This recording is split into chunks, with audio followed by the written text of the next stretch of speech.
The distress signal came at 3 in the morning, ship time. Marcus Cole was already awake. He sat in his small quarters on the medical frigate Meridian Star, looking at an old photograph. In the picture, a woman with dark hair smiled at the camera. She held a baby girl in her arms. That baby was now 7 years old and sleeping in the bunk across the room, her small chest rising and falling with peaceful breath. His wife had been gone for 3 years now. Some nights, Marcus still reached for her in his sleep. The alarm pulled him back to the present. Red lights flashed in the corridor outside. He heard boots running past his door. Something was wrong. Marcus dressed quickly and quietly, careful not to wake his daughter, Lily. He stepped into the hallway and grabbed the arm of a passing nurse. "What's happening?" "Kareth transport," the nurse said. Her face was pale. "They're in bad shape. Captain wants all medical staff in Bay 4. Marcus felt his stomach tighten. The Kareth were a difficult species to work with. They looked like large cats that walked on 2 legs, with golden fur and vertical pupils. They were proud, suspicious, and they did not trust humans. Their culture was ancient and full of rules that outsiders could never fully understand. But injured people were injured people. Marcus had learned that lesson long ago. He made his way to medical. Bay 4. The room was already crowded with doctors and nurses from 5 different species.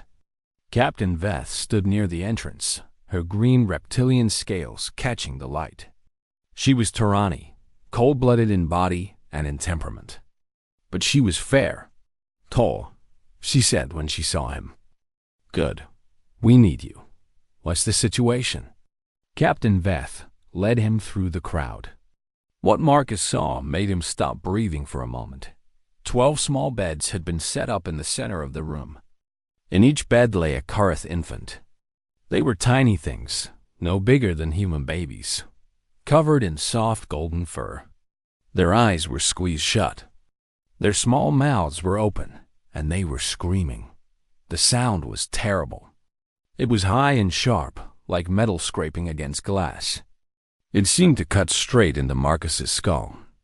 He saw a telepath officer standing near the wall, hands pressed against her temples, face twisted in pain. The infant's distress was so strong that even non-telepaths could feel it. "They haven't slept in 6 days," Captain Veth said. Her voice was grim. "Kareth infants cannot survive more than 7 days without sleep.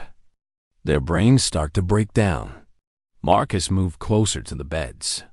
The infants were thrashing weakly now, too tired to scream with full force but unable to stop.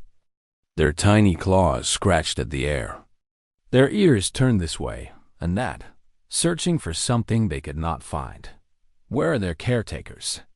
Marcus asked. 3 Kareth elders were on the transport. 2 are dead. The 3rd is barely alive. Captain Veth pointed to a corner of the room, where a female Kareth lay on a medical bed. Her golden fur was matted with blood. Her breathing was shallow. "Her name is Sereth. She woke up long enough to tell us one thing." "What?" Captain Veth looked at Marcus with her cold reptilian eyes. "She said that if any non-Kareth touches those infants, she will kill them herself, even if it takes her last breath to do it." Marcus stared at the captain. "That's insane. They're dying. They're dying. It's their law. Their most sacred law." Captain Veth's tail swished with frustration. "Kareth infants bond through scent and touch. If a non-Kareth touches them, they are considered contaminated. They can never be part of Kareth society again. They would be exiled, thrown away like garbage." Marcus looked back at the screaming infants. Such small creatures. Such a stupid rule. "There has to be something we can do within their laws," he said. "That's why you're here." Captain Veth handed him a datapad. "You're the best problem solver I have, Cole. You think differently than the others. Find a way to help them without touching them. You have less than 24 hours. Marcus took the datapad. It contained everything the ship's computer knew about Kureth infant care. He began to read. For the next several hours, Marcus studied. He learned that Kureth infants needed warmth, specific sounds, and certain smells to feel safe enough to sleep. He learned that they were usually raised in large nurseries on their homeworld, surrounded by dozens of caretakers who took turns holding them. That was the key word that appeared again and again. He went to see Sareth, the injured elder. She was awake now, though barely. Her golden eyes tracked him as he approached her bed. "Human," she said. Her voice was weak but full of warning. "Stay away from the children." "I'm trying to help them," Marcus said. "I need to understand what's wrong." "Why won't they sleep?" Sareth closed her eyes. For a moment, Marcus thought she had passed out. Then she spoke. They were being moved from the nursery world. A new colony needed young ones. She coughed, and blood appeared at the corner of her mouth. The journey was supposed to take 3 days. Then our engines failed. Then the pirates came. The caretakers who were with them, were they the infants' regular nurses? Sareth's eyes opened. She looked at him strangely. "No, we were administrators. We were only supposed to deliver them." Marcus felt something click in his mind. "So these infants have never met you before. They don't know your scent. They don't know your voice. They know we are Kureth. That is enough, is it?" Marcus leaned forward. "What if it's not enough? What if they need someone specific? Someone they've bonded with?" Sareth's whiskers pulled back in what might have been anger. "You understand nothing, human. We are Kureth. We do not bond to individuals. We bond to the collective, to our people as a whole. Then why are they still screaming?" Sareth had no answer. She turned her face away from him. Marcus walked back to the infant ward. The screening continued, hour after hour. The medical team tried everything they could think of. They played recordings of Kureth lullabies. They raised the temperature to match the nursery world. They filled the air with Kureth pheromones. Nothing worked out by the time the ship's artificial night came again. 3 of the infants had stopped screaming. Not because they were calm, because they were too weak to scream anymore. Their small bodies had started to shut down. Marcus stood at the window of the medical bay, watching them struggle to breathe. Behind him, he heard Sareth weeping softly. Less than 12 hours remained, and Marcus Cole, solo father and field medic, began to think about breaking the most sacred law the Kureth had ever made. Marcus did not sleep that night. He sat in the observation room next to the infant ward, watching the tiny Kureth through the glass. The medical team had dimmed the lights, hoping darkness would help. It did not. The infants still cried. Their voices were weaker now, broken and rough. But they did not stop. Marcus watched them carefully. He was not looking at their vital signs or their brain scans. The doctors were doing that. He was looking at something else. He was looking at how they moved. Every few minutes, one of the infants would reach out with its tiny clawed hands. It would grab at the air, searching for something. When it found nothing, it would cry harder.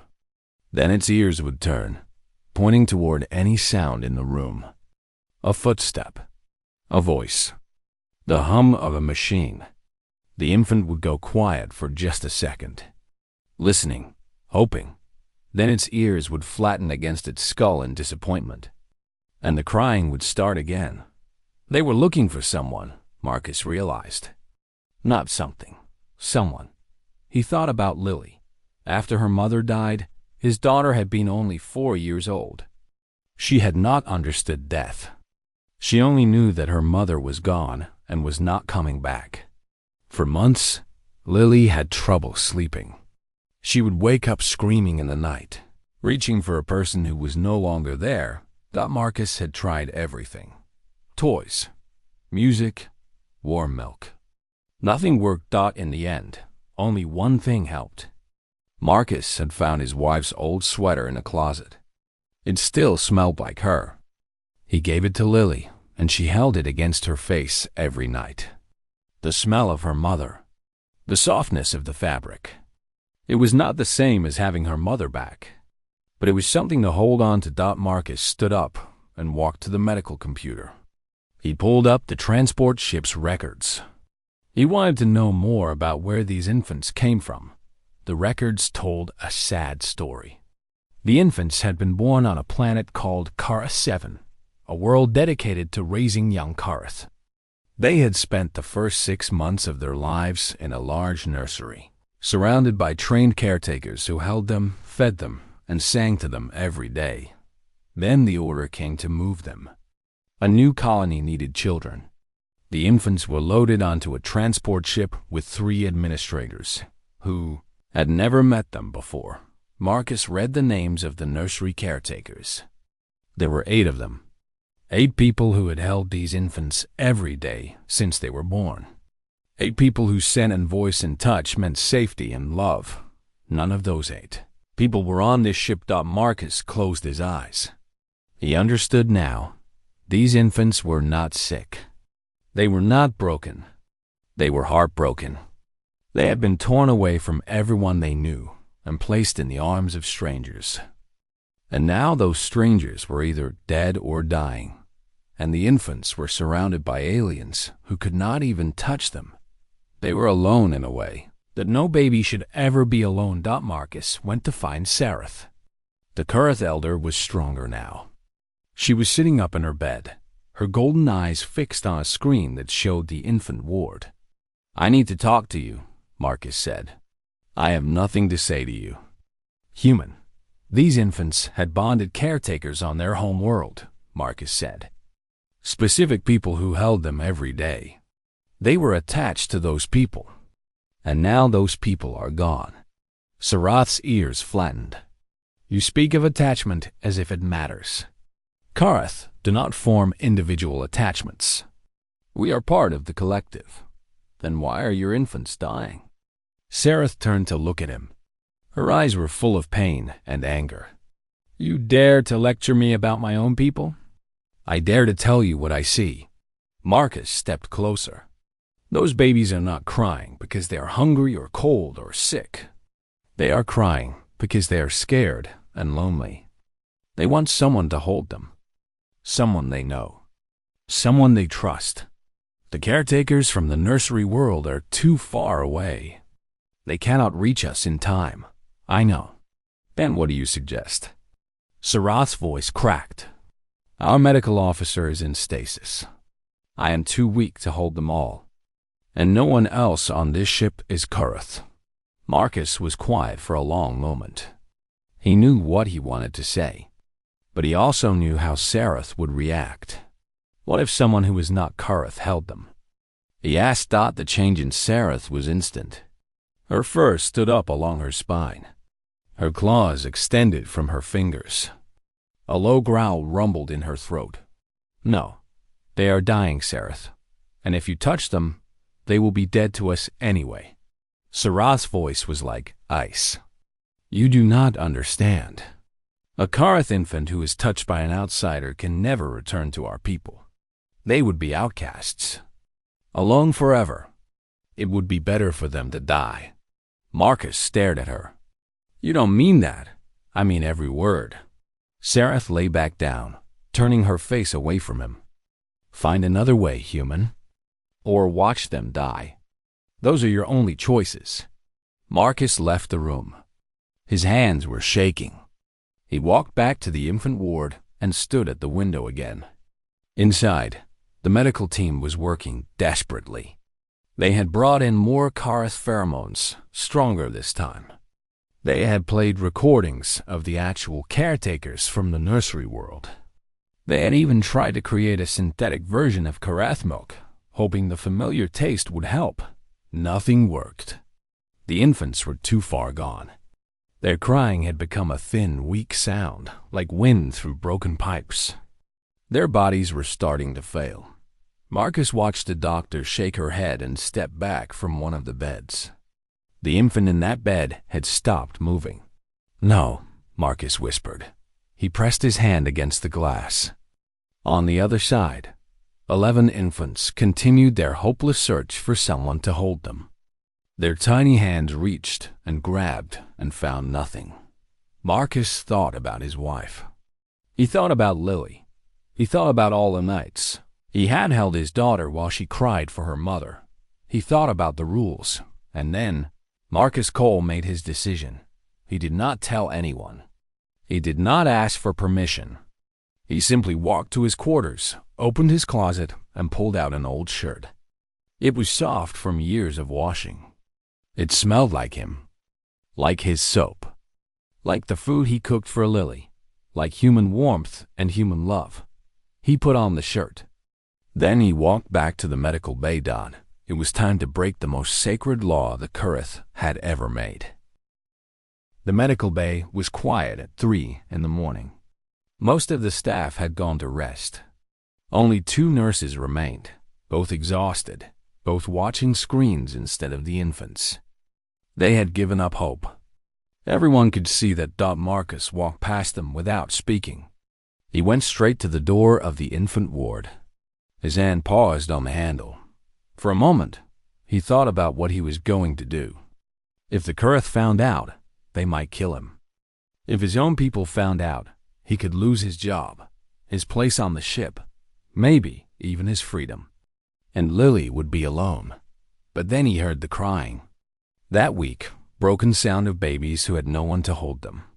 Babies who were going to die because a rule said they had to. Marcus opened the door and walked inside. The smell hit him first. Sickness and fear and something else. Something like sadness given physical form. The room was warm and dark, lit only by the soft glow of medical monitors. 11 small beds held 11 small bodies. The 12th bed was empty now. That infant had died an hour ago. Marcus moved to the nearest bed.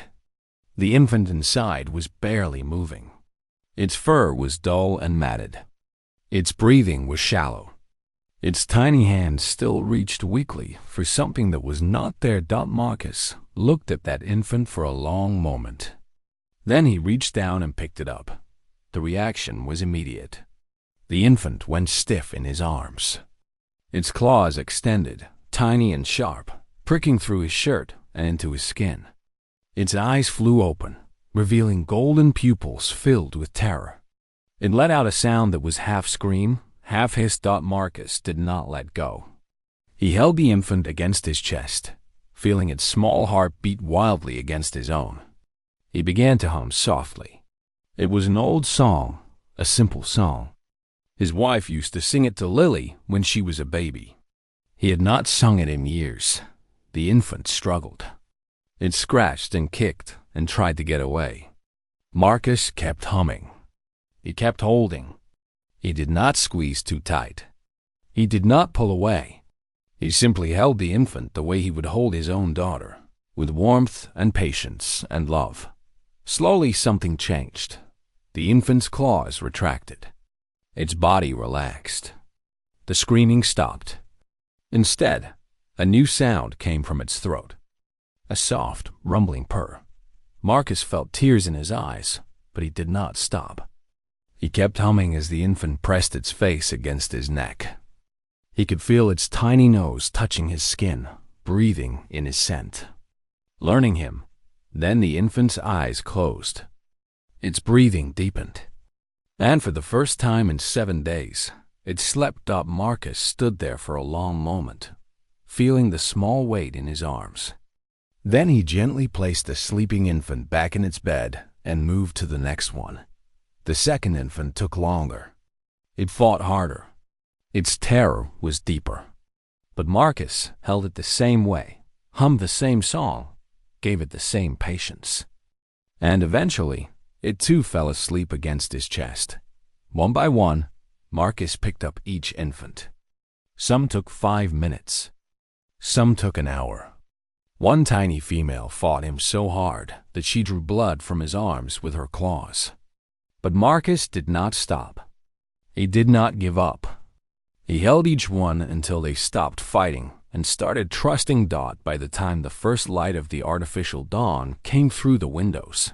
All 11 remaining infants were asleep. They had gathered around Marcus on the floor, drawn to his warmth and his scent. Their small bodies rose and fell with peaceful breath. Their tiny hands held onto his shirt, his pants. Each other. Marcus sat in the middle of them, exhausted and bleeding and happier than he had been in years. That was how Sareth found him. The Kureth elder stood in the doorway. She had somehow found the strength to walk from her bed to the infant ward. Her golden eyes were wide. Her mouth was open. For a long moment, she did not speak. She only stared at the human who sat surrounded by sleeping Kureth infants. "What have you done?" she whispered. Marcus looked up at her. His eyes were red from lack of sleep. His arms were covered in scratches. But his voice was steady. "I saved them. You have destroyed them." Sarath's voice broke. She took a step forward, then stopped, as if she was afraid to come closer. "They have your scent now. They have bonded to you. They can never be Kureth again. They are alive. Life is not enough," Sareth shouted.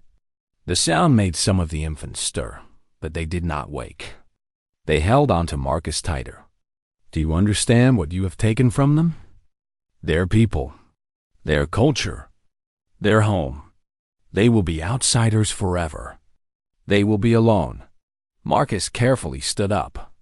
The infants made soft sounds of protest but remained asleep, clustered together in a warm pile of golden fur.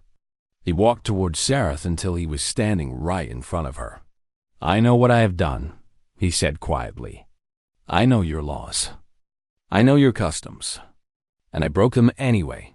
Why?" Sarath's voice was barely a whisper. Marcus thought about his wife. He thought about Lily. He thought about all the nights he had held his daughter while she cried, promising her that she was not alone, that she would never be alone as long as he was alive.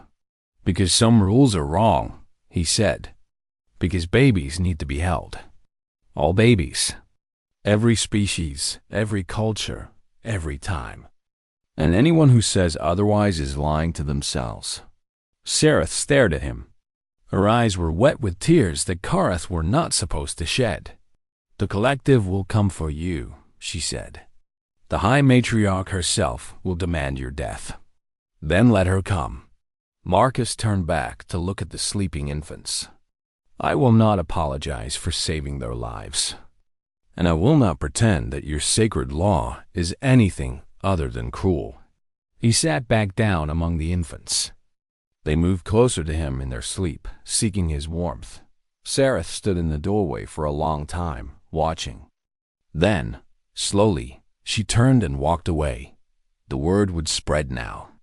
The whole ship would know what Marcus Cole had done. And soon, the Kureth homeworld would know too. But for this moment, in this quiet room, 11 infants slept peacefully for the first time in their lives.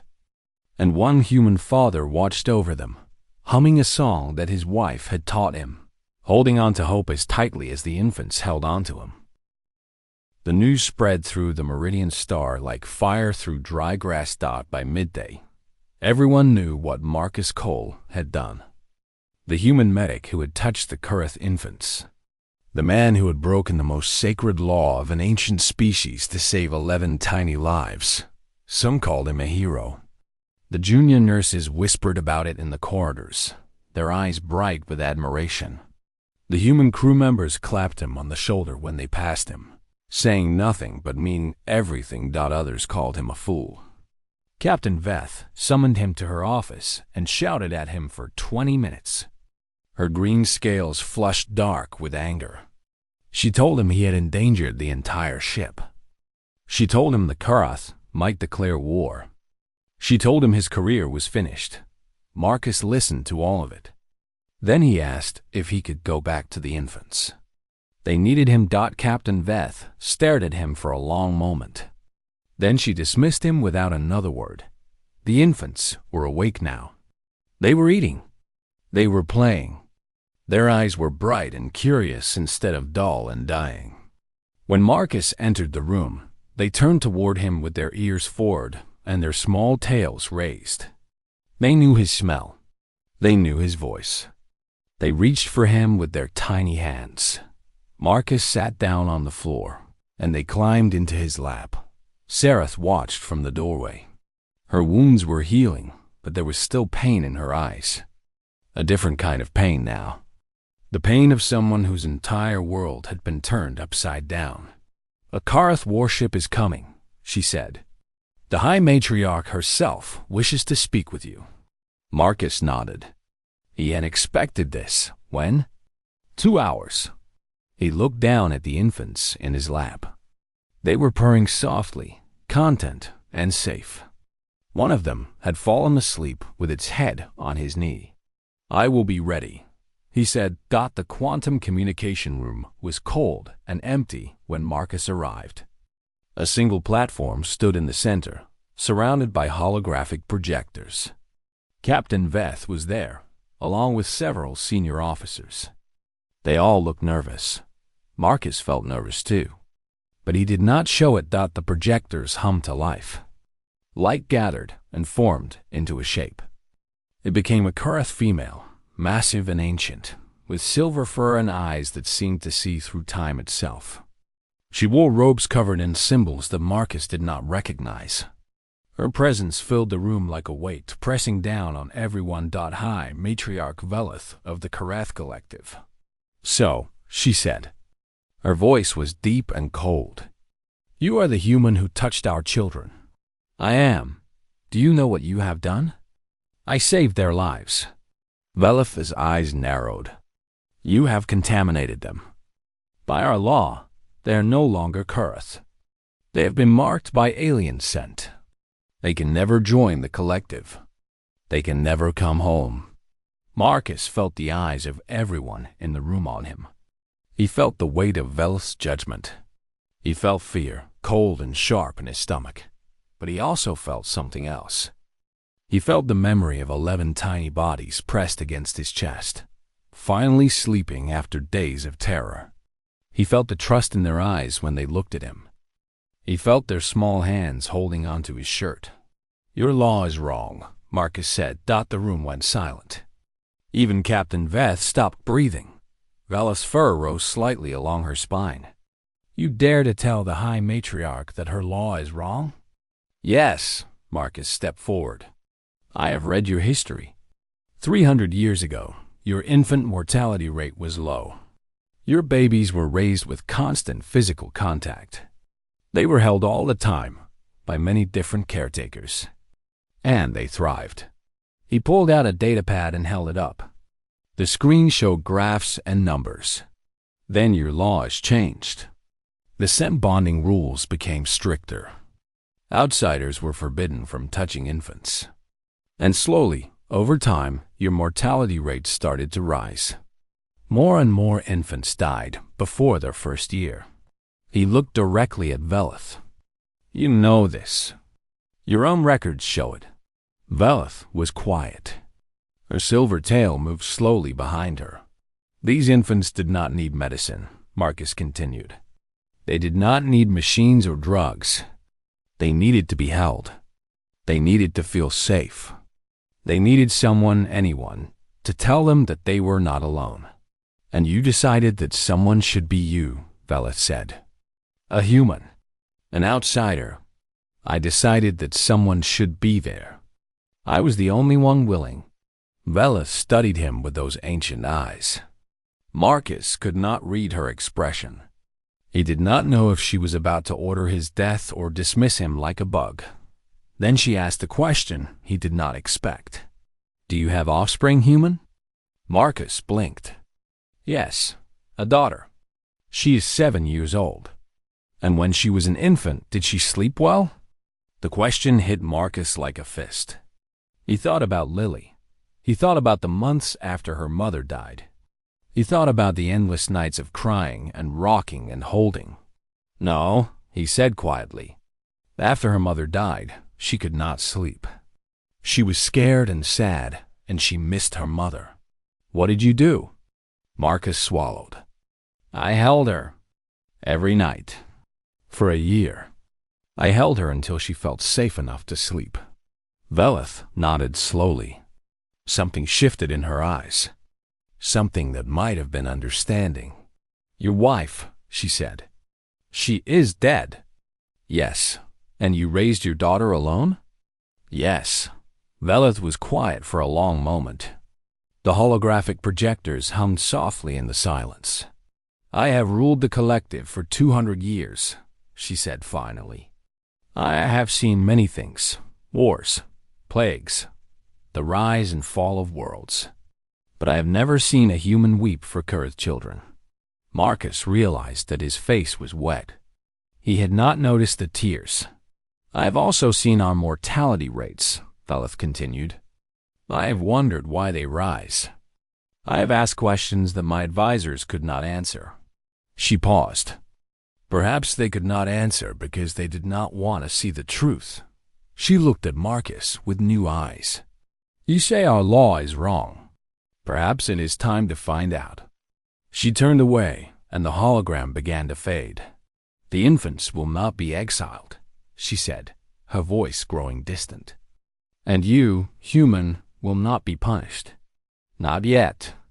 I wish to see what happens when cursed children are raised by human hands. The hologram disappeared. The room was silent. Captain Veth let out a breath she had been holding for what seemed like hours. Well, she said, that could have gone worse. Marcus did not answer. He was already walking back to the infant ward. 11 small lives were waiting for him. And he had promised never to let them feel alone again. 6 months passed.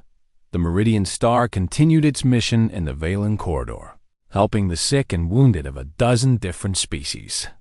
Marcus Cole continued his work as a field medic. And Lily Cole continued to grow, learning to read and write and ask questions that her father could not always answer. But things were different now. The 11 Karth infants had stayed on the ship. There was nowhere else for them to go. The Karth homeworld was not ready to receive them, and no colony would take children who had been touched by a human. So they remained in a special ward that had been built just for them, with soft beds and warm lights and toys that the crew had made by hand. And every day, Marcus visited them. At first, it was hard. The infants needed constant attention. They cried when Marcus left and smiled when he returned. They climbed on him, slept on him, and followed him with their eyes wherever he went. The other crew members joked that Marcus had become a father of 12 instead of 1. Marcus did not mind. He had learned something important. Love was not a thing that ran out. The more you gave, the more you had. Sareth had stayed on the ship too. She said it was to watch over the infants. But Marcus knew the truth. She was watching him, trying to understand how a human could do what he had done. One evening, she came to his quarters. Lily was there, sitting on the floor with 3 of the Karth infants. She was showing them pictures in a book, and they were listening with their ears forward and their tails curled around their feet. Sarah stood in the doorway, watching. Her golden eyes were unreadable. Your daughter does not fear them, she said. Why would she? Marcus replied. They are just babies. Sareth was quiet for a moment. Then she walked into the room and knelt beside Lily. The Karth infants turned to look at her. They did not reach for her the way they reached for Marcus. But they did not run away either. Your father broke our most sacred law, Sarah said to Lily. Lily looked up from her book. She was not afraid of Sareth. She was not afraid of much. I know, she said. He does that a lot. Sarad's whiskers twitched. Does he? He says rules are only good if they help people. He says some rules are just old and broken and need to be fixed. Lily returned to her book. He also says that everyone needs hugs, even if they do not know it yet. Sareth looked at Marcus. Something in her expression had changed. The suspicion was still there, but it was mixed with something else now. Something like respect. The High Matriarch has made a decision, she said. The 11 infants will not be exiled. They have been given a new name. Velthan, Bridge Children.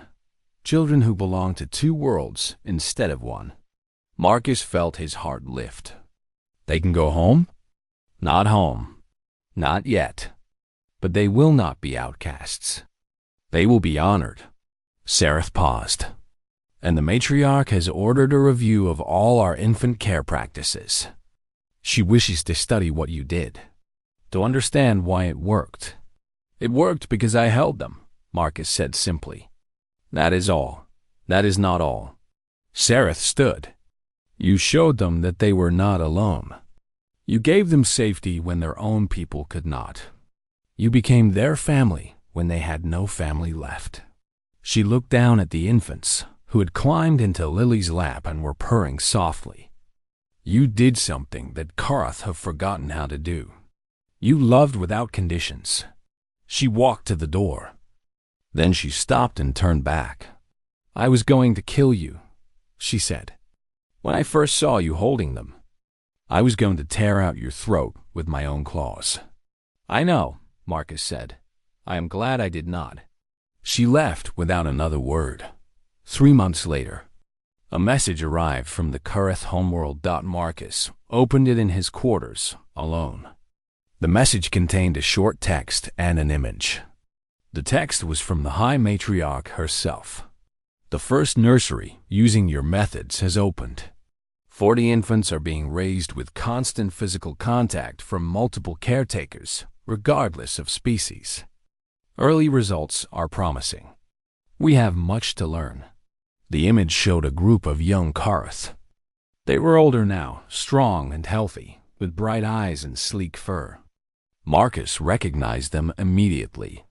His 11, they were standing in a circle, wearing small silver pendants around their necks. Each pendant was shaped like a human hand. Marcus stared at the image for a long time. Tears rolled down his face, but he was smiling. There was a knock at his door. Lily poked her head in. Dad? Are you okay? Marcus wiped his eyes and held out the datapad. Lily came over and looked at the image. Oh, she said. They got so big. They did. Do you miss them? Marcus thought about the question. He thought about the nights he had spent holding them, singing to them, teaching them that the universe was not as cold and dark as it seemed. He thought about the way they had looked at him when he walked into their room, like he was the center of their world. Every day, he said. Lily hugged him. She had learned early that hugs were important. It was one of the many things Marcus had taught her.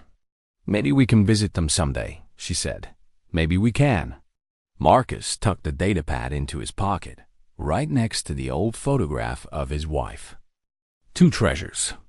2 pieces of his heart that he carried with him everywhere. Then he took Lily's hand, and they walked to the kitchen to make breakfast. Outside the window, stars drifted slowly past. Somewhere among them, on a planet that Marcus had never seen, 11 Karth children were sleeping peacefully. They were dreaming of warm arms and soft songs, and the smell of a human who had loved them when no one else would, and on 100 other worlds. Other children were learning to be held. Some rules, Marcus Cole thought as he cracked eggs into a pan, were made to be broken, and some bonds, once made, could never be undone. He looked at Lily, who was humming the same old song her mother used to sing. He looked at the stars outside the window. He thought about all the families out there, human and alien, who were holding their children close. That was enough. That was everything. The universe was cold and dark and full of danger. But it was also full of people who loved each other. And as long as there were arms to hold the small and scared, there was hope. Marcus Cole, solo father and field medic, had learned that lesson a long time ago. Now the rest of the galaxy was learning it too.